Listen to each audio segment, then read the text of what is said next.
Alright, so a lot of you have been wondering where the truck's been. The truck is at Andy's. The frame's broken.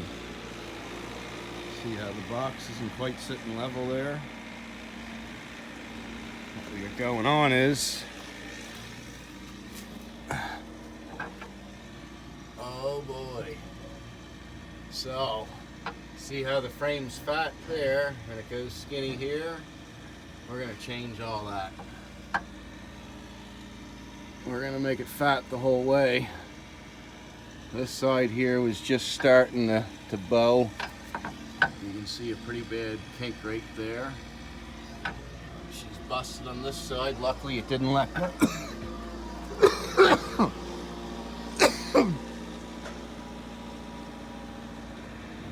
Luckily it didn't let go. But we're going to get the box off. We got the gas filler neck on hooks. Tail lights are out. Wires drop down. Exhaust cut off. Clamps undone to hold the stacks. Brother's got the tool cat. We're going to strap up and lift her up. Oh man, so big job here we got on the go. We got the box off clearly, and the next step was we had to take the bumper off, which is laying back here. We did bolt it on, we didn't weld it on, so it just unbolted, but I had to unhook my my backup camera and pull all those wires because the connector was up inside the truck. Then the next step was took my 18K hitch off the back, and then we had to pull our wiring, get our wiring laying up here. Some of the wiring's there in the hitch for the tail lights. So yeah, pretty involved just to get it stripped down. We had to pull our box off there as well that everything plugs into. And as you can see, she split pretty bad here. In the same spot on the other side, it's got a real bad kink.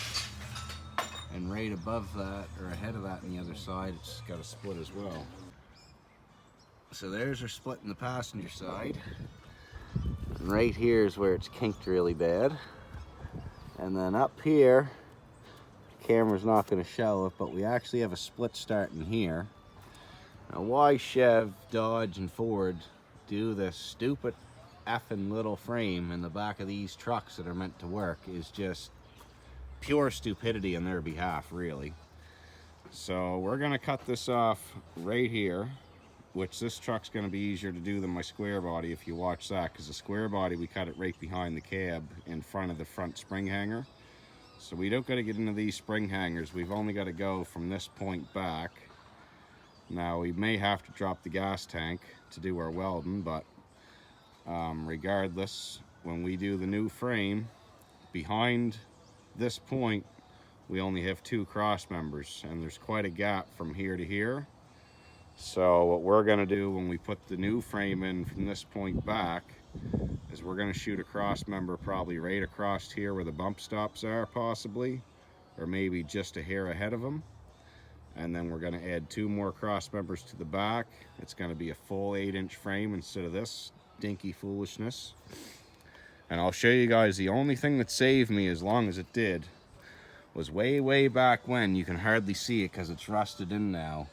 But I actually put a piece of angle iron 3x2 plate on the inside of this frame and bolted it with these big bolts on both sides, and basically doubled the frame layer up in this back section.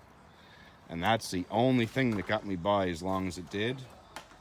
But as you can see, by beefing this back section up, the weak point's right here, and same spot I broke the square body. In between these leaves, the frame takes a lot of stress. It's a lot of twisting like this when you're hauling a trailer. So anyway, we're going to fix it and fix it right and build it the way it should have been built right from factory, because it's these little frames and these work trucks is just nonsense.